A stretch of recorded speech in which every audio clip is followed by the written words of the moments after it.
ನೋಡಪ್ಪ ಆಕಳು ಈತಾವು ಈದ ಕೂಡಲೇ ಮಾಸ್ ಬೀಳ್ತತಿ. ಆ ಮಾಂಸ ತಗೊಳ್ಳೋದ ಒಂದು 20 ಲೀಟ್ರ್ ಬೇಡ 50 ಲೀಟ್ರ್ ನೀರಾಗ ಮಾಸ ಹೋಗಿರಿ, ಅದು ಕಿಲೋ 2 ಕಿಲೋ ಇರ್ತೈತೆ, 1.5 ಕಿಲೋ ಇರ್ತೈತೆ.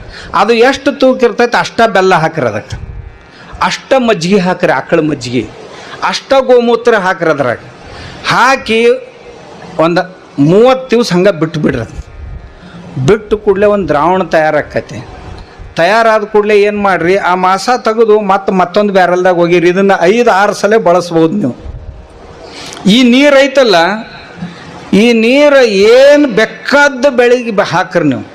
ನಾನು ಕಬ್ಬಿಗೆ ಹಾಕಿ ನೋಡಿದೆ, ಇದನ್ನು ಡ್ರೆಂಚಿಂಗ್ ಮಾಡಿದೆ. ಡ್ರೆಂಚಿಂಗ್ ಅಂದ್ರೆ ಒಂದು ಜರಾನ ಹಿಂಗೆ ನೀರು ಹಾಸಿದ್ರಿ ಅಂತಂದ್ರೆ ಒಂದು ಕೋಲ್ ತೊಗೊಂಡು ಚುಚ್ಚುದ, ಹಾರ್ಯಾರ ಕೋಲರ ತೂತು ಬೀಳ್ತೈತಿ, ಬೆಳ್ಳ ಅದ್ರಾಗ ಒಂದು ಗ್ಲಾಸ್ ಹಾಕೋದು ಬೇಡ. ಬೆನ್ನಿಗೆ ಪಂಪ್ ಕಟ್ಕೊಂಡಿರ್ತಾರಲ್ಲ ಅದನ್ನ ಹಿಡಿದು ಬಿಡೋದು ಆ ತೂತಿಗೆ, ಆಮ್ಯಾಗ ಕಾಲೇ ಹಿಂಗೆ ಮುಚ್ಚಿ ಬಿಡೋದು. ಅದನ್ನ ನಿಮ್ಗೆ ಹೇಳ್ತೀನಿ, 15-20 ದಿನದಾಗ ನಿಮ್ಮ ಹೊಲ್ದಾನ ಮಣ್ಣು ಐತಲ್ಲ ಕಾಫಿ ಪೌಡ್ರ್ ಆದಂಗೆ ಆಕೈತಿ. ಕಾಫಿ ಪೌಡ್ರು ಒಂದು. ಎರಡನೇದು ಏನಾಕೈತಿ ಹೇಳೇನು ಅಂದ್ರೆ ಮಣ್ಣು ಸುಧಾರಣೆ ಆತು. ಯಾರು ಹೇಳ್ತಾರೆ ಸಾವಯವದಿಂದ 3 ವರ್ಷಕ್ಕೆ 4 ವರ್ಷಕ್ಕೆ ಬದಲಾವಣೆ ಆಕೈತಿ ಹೊಲ ಅಂತ, ಏನೂ ಇಲ್ಲ, 15 ದಿನದಾಗ ಬದಲಾವಣೆ ಆಕೈತಿ. ಹೆಚ್ಚು ಹಾಕಬೇಕು, ತಾನ ಆಕೈತಿ. ಎರಡನೇದ್ದು, ಯಾವುದಕ್ಕೆ ಕಬ್ಬಿನಾಗ ನಡು ಡ್ರೆಂಚಿಂಗ್ ಮಾಡಿದ್ನ, ಕಬ್ಬಿಗೆ ಯಾವುದಕ್ಕೆ ಮಾಡಿದ್ನಲ್ಲ ಅದಕ್ಕೆ 30-35 ಕುಳಿ ಬಂದಿದ್ದು. ಮಗ್ಲನ ಒಂದಿಷ್ಟಕ್ಕೆ ಮಾಡಿದ್ದಿಲ್ಲ, ಅದರೊಳಗೆ 8-10 ಇದ್ದು. ಅದಕ್ಕೆ 8-10 ಕುಳಿ ಬಂದ್ರೆ ಇದಕ್ಕೆ 30-35 ಬಂದಿದ್ದು. ಮುಂದೆ ಕಬ್ಬು ದೊಡ್ಡದಾದಂಗೆ ಇದನ್ನು ಸ್ಪ್ರೇ ಮಾಡ್ಸಕ್ಕೆ ಹಚ್ಚಿದ್ದು ನಾನು. ಮಾಡಿಸಿದ್ರೆ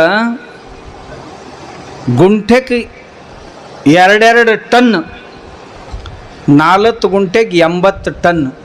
ಕಣ್ಣು ಮುಚ್ಚಿ ಏನೂ ಮಾಡಂಗಿಲ್ಲ, ಸ್ಪ್ರೇ ಮಾಡೋದು ಯಾವಾಗಾರ ತಿಂಗಳದಾಗ ಒಮ್ಮೆ. ಏನು ಕೆಟ್ಟ ಐತ್ರಪ್ಪ ಇದು?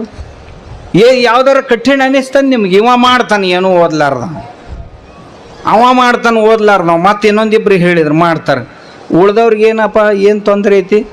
ನಾವು ಹಿಂಗೆ ಹೇಳೋಣ, ಸ್ವಾಮಿಗಳು ಎಲ್ಲಿ ಸಿಗ್ತತಿದು? ಮತ್ತು ನಿನ್ನ ಇದೇನು ಬೆಂಕಿ ಹಚ್ಚೋದೈತಾನೆ, ಎಲ್ಲಿ ಸಿಗ್ತದೆ? ಇವಾಗೆಲ್ಲ ರೆಡಿನ ಬೇಕಪ್ಪ. ಇಲ್ರಿ, ಹಂಗೆ ಆಗೋದಿಲ್ಲ.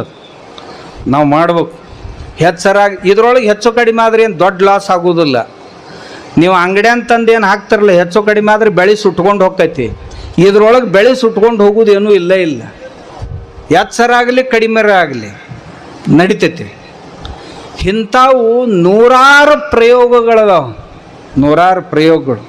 ನೀವು ರೈತರು ಮಾಡ್ಬೇಕಷ್ಟ. ಮಾಡಿದ್ರಿ ಅಂದ್ರೆ ಈಗೇನು ಬೆಳೆ ತಗೋತಿರಲ್ಲ, ಇದಕ್ಕಿಂತ ಭಾಳ ಬೆಳೆ ನಿಮ್ಮ ಹೊಲ್ದಾಗ ಬರ್ತದೆ. ಇನ್ನು ಒಕ್ಕಲಿಗರು, ಇವ ಇಲ್ಲೊಬ್ಬ ರೈತ ಅದಾನ, ಎಲ್ಲೋದವ ಹುಡುಗ ಬೈಲ್, ಅವ ಸಾಲಿಗೆ ಹೋದವಲ್ಲ. ಅವ ನೋಡಿದ್ರಿಲ್ಲ ಆಗಲೇ ಸಾಲಿಗೆ ಹೋಗ್ಲಾರ್ದ ಏನೇನು ಮಾಡ್ಯಾನ. 20 ಟನ್ ತೊಗೊಳೋರು 70 ಟನ್ ತೊಗೊಂಡಾರ. ಇವನು ಒಬ್ಬ ದೊಡ್ಡ ಸೈಂಟಿಸ್ಟ್. ನೀವು ಯಾರ್ಯಾರು ಸೊಣ್ಣಪ್ಪಗಳದಿರಲ್ಲ ಇದನ್ನು ಮಾಡಿ ತೋರಿಸ್ರಿ, ನಾ ಹೇಳ್ತೇನೆ ನಿಮಗೆ. ಇದನ್ನು ಅವ ಒಬ್ಬ ರೈತ ಏನು ಕಲೀಲಾರ್ದ, ಒಕ್ಕಲ್ತನ ಹೆಂಗೆ ಮಾಡ್ಬೇಕು, ನೀವು ಯಾರು ಮಾಡೋಕೆ ಒಲ್ಲೆ ಅಂತೀರ. ಇದು ಭೂಶಕ್ತಿ ಅಂತ ಮಾಡ್ಯಾನ ಇವ. ಬಿಲ್ಲುವ ರಸಾಯನ ಇದು.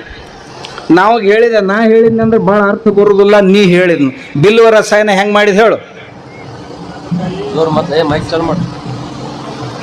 ಅವ್ ಮಾಡ್ದವ್ ಹೇಳಿದ್ನಂದ್ರೆ ನಿಮಗೆ ಬೇಗ ಪಟಾಯಿಸ್ತೈತಿ. ಇದನ್ನೆಲ್ಲ ನಾ ಮಾಡೀನಿ, ನಾ ಪ್ರಯೋಗ ಮಾಡಿ ಆಮ್ಯಾಗ ರೈತರಿಗೆ ಹೇಳ್ತಿರ್ತೀನಿ. ನಾ ಮಾಡ್ಲಾರ್ದನ್ನು ಒಂದೂ ಹೇಳಂಗಿಲ್ಲ.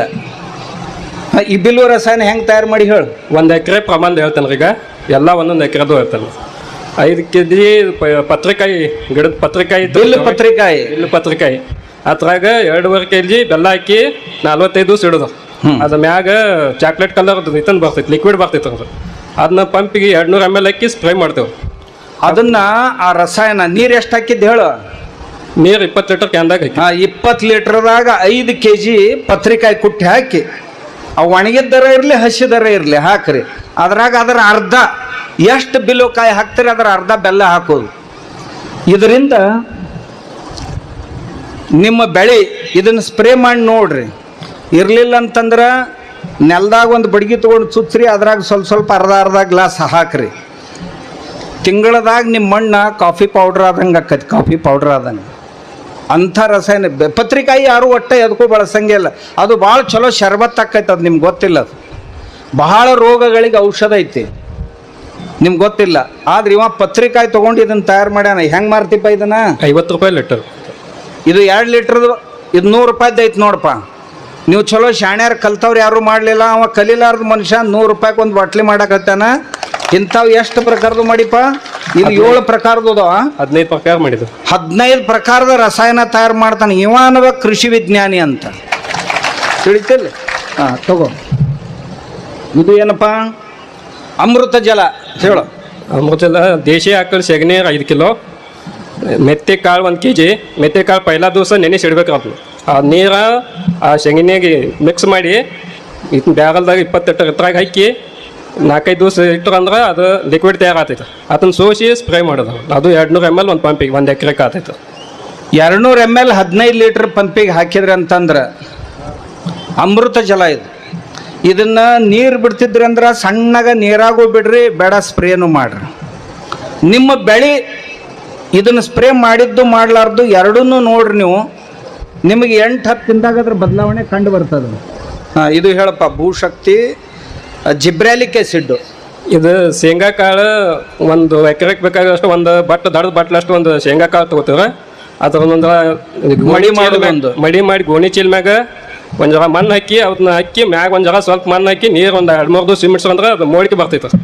ಆ ಮೋಳಿಕೆ ತೊಗೊಂಡು ಅರಿದ್ರು ಅದನ್ನು ತಪ್ಪಲು ಬರೋಕ್ಕಿಂತ ಮೊದಲು ತೊಗೊಂಡು ಅರದ ಅವನ್ನ ನಾವು ಡಿಕಂಪೋಸರ್ದಾಗ ಇದು ಮಾಡ್ತೇವೆ. ಅದನ್ನ ಮಿಕ್ಸ್ ಮಾಡಿ ಇಟ್ಟು ಅದು ಲಿಕ್ವಿಡ್ ತಯಾರಾಗ್ತೈತೆ. ಮ್ಯಾಗ ಬರ್ತೀವಿ, ತೆಳಗೆ ಕಾಳು ಕುಂತಾವು. ಅದನ್ನ ನೆಲಕ್ಕೆ ಬಿಟ್ಟರಂದ್ರೆ ಬೇರೆ ಎಷ್ಟು ಗಟ್ಟಿ ನೆಲ ಇದ್ರೆ ಭೀ ಬೇರೆ ಮುಂದೆ ಸಾಕ್ತೇವೆ. ಬಿಳಿ ಬೇರೆ ಹೆಚ್ಚು ಇದು ನೋಡಪ್ಪ. ಒಂದು ಸ್ವಲ್ಪ ಮಣ್ಣು ಹಾಕೋದು ತೆಳಗೆ ಚೀಲದ ಮ್ಯಾಗ. ಎಷ್ಟು ಒಂದಿಷ್ಟ ಒಂದು 1/4 ಇಂಚ್ ಹಾಕ್ರಿ, ಅರ್ಧ ಇಂಚ್ ಹಾಕ್ರಿ, ಮಣ್ಣು ಹಾಕ್ರಿ. ಶೇಂಗಾದ ಕಾಳ ತೊಗೊಂಡು ಅದ್ರ ಮ್ಯಾಗ ತೆಳ್ಳಗೆ ಹರಡ್ರಿ. ಎಷ್ಟು ಒಂದಿಷ್ಟ ಹರಡ್ರಿ. ಶೇಂಗಾದ ಕಾಳು ಹಾಕಿ ಕೂಡಪ್ಪ. ಕೂಡು ಗೊತ್ತದ. ಶೇಂಗಾದ ಕಾಳ ಚೀಲದ ಮ್ಯಾಗ ಹಾಕ್ರೆ. ಹಾಕಿ ಮ್ಯಾಗ ಒಂದು ಸ್ವಲ್ಪ ಮಣ್ಣು ಹಾಕ್ರಿ ತೆಳ್ಳಗೆ. ಒಂದು 4-5 ದಿವಸ ನೀರು ಸಿಂಪಡಿಸ್ರಿ. ಸಿಂಪಡಿಸಿದ ಕೂಡಲೇ ಏನಾಕೈತಿ? ಬೇರು ಬಿಡ್ತೈತೆ. ಅದು ಮ್ಯಾಗ ಮಳಿಕೆ ಹೊಡಿತೈತಿ. ಮಳಿಗೆ ಹೊಡೆದ ಕೂಡಲೇ ಆ ಕಾಳೆಲ್ಲ ತೊಕ್ಕೋಬೇಕು.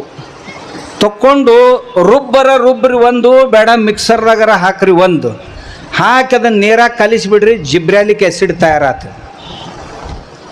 ಇದು ಮಾರ್ಕೆಟ್ನಾಗ 1000 ರೂಪಾಯಿ ಗಟ್ಟಲೆ ಲೀಟ್ರ್ ಐತಿದು. ಹೆಂಗೆ ಮಾಡ್ತೀಪ ನೀನು? 50 ರೂಪಾಯಿ ಮಾಡೋದು. ಇದು 50 ರೂಪಾಯಿಗೆ ಲೀಟ್ರ್ ಮಾರ್ತಾನೆ. ಇದು ಮಾರ್ಕೆಟ್ನಾಗ 1000 ರೂಪಾಯಿ ಲೀಟ್ರ್ ಐತಿ ಜಿಬ್ರಾಲಿಕ್ ಆಸಿಡ್ಡು. ಎಲ್ಲ ದ್ರಾಕ್ಷಿಗೆ ಹೊಡಿತಾರ, ದಾಳಿಂಬಕ್ಕೆ ಹೊಡಿತಾರ, ಎಲ್ಲದಕ್ಕೂ ಬೇಕಾಕೈತಿ ಅದು. 3 ಆದ ಬಾ. ಇದು 4ನೇದು ಹೇಳು. ಇದು ಅಮಿನೋ ಆಸಿಡ್.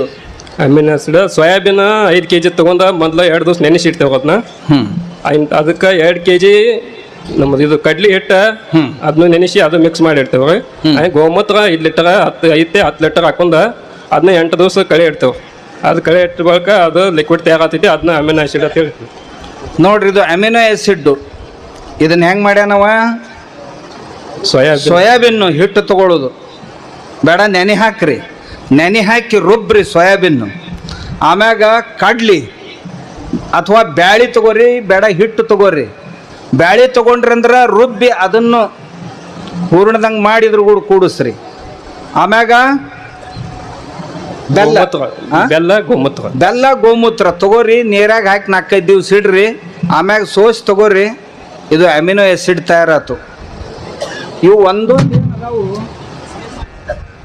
ಒಂದೊಂದು ಏನದಾವಲ್ಲ ನಮ್ಮ ಬೆಳೆಗಳಿಗೆ ಅಮೃತ ಇದ್ದಂಗೆ. ಇವು ಅಮೃತ. ಇವನ್ನೆಲ್ಲ ನೀವು ಮನ್ಯಾಗ ಮಾಡ್ಬೋದು. ಇದನ್ನ ಹೇಳಪ್ಪ ಮುಂದಿಂದ. Humic acid. ಹ್ಯೂಮಿಕ್ ಆಸಿಡ್ 2 ರೀತಿಯಿಂದ ಮಾಡ್ತೇವೆ. ಒಂದು ಅನ್ನ ಕುದಿಸಿ ಗಡಿಗೆ ಹಾಕಿ ಮಣ್ಣಾಗ ಹಾಕಿ ಇಟ್ಟು ಅದೊಂದು ಮಾಡ್ತೇವೆ.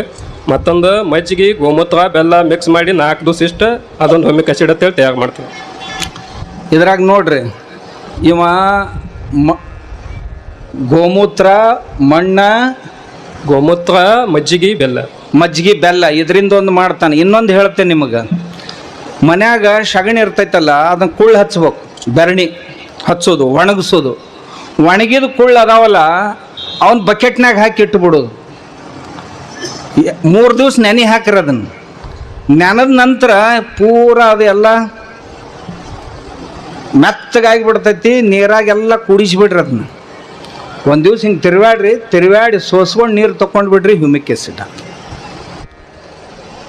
ಅದನ್ನು ಬೆಳಿಗ್ಗೆ ಸ್ಪ್ರೇಯರ್ ಮಾಡ್ರಿ ಬೇಡ, ನೀರಿನ ಡ್ರಿಪ್ ಇತ್ತಂದ್ರೆ ಬಿಡ್ರಿ ಬೇಡ, ನೀರಿತ್ತ ಕಾವಲಿ ಮ್ಯಾಗ ಹಾಸವ್ರಿದ್ರಿ ಅಂತಂದ್ರೆ ಒಂದು ಬ್ಯಾರಲ್ ತೊಗೊಳುದಾ, ಬ್ಯಾರಲ್ ಗಟ್ಲೆ ಮಾಡ್ಕೊಳಕ್ಕೂ ಅಡ್ಡಿ ಇಲ್ಲ. ಇದನ್ನು ಒಂದು ಬ್ಯಾರಲ್ಗೆ ಏನು ಮಾಡಿರಿ, ಒಂದು 10 ಕಿಲೋ ಹುಳು ತೊಗೋರಿ, ಮೆತ್ತಗೆ ಮಾಡಿರಿ, ಬ್ಯಾರಲ್ದಾಗ ಹಾಕ್ರಿ. ಅದೇ ಬ್ಯಾರಲ್ದಾಗ ನೀರು ಒಂದು ಸಣ್ಣದು ಇಷ್ಟ ಪೈಪ್ ತೊಗೊಂಡು ನೀರಿನಾಗ ಬಿಟ್ಬಿಡ್ರಿ, ಹೊಲ್ದಾಗ ಹೋಗ್ತೈತಿ. ನೋಡ್ರಿ ನೀವು ಹೆಂಗೆ.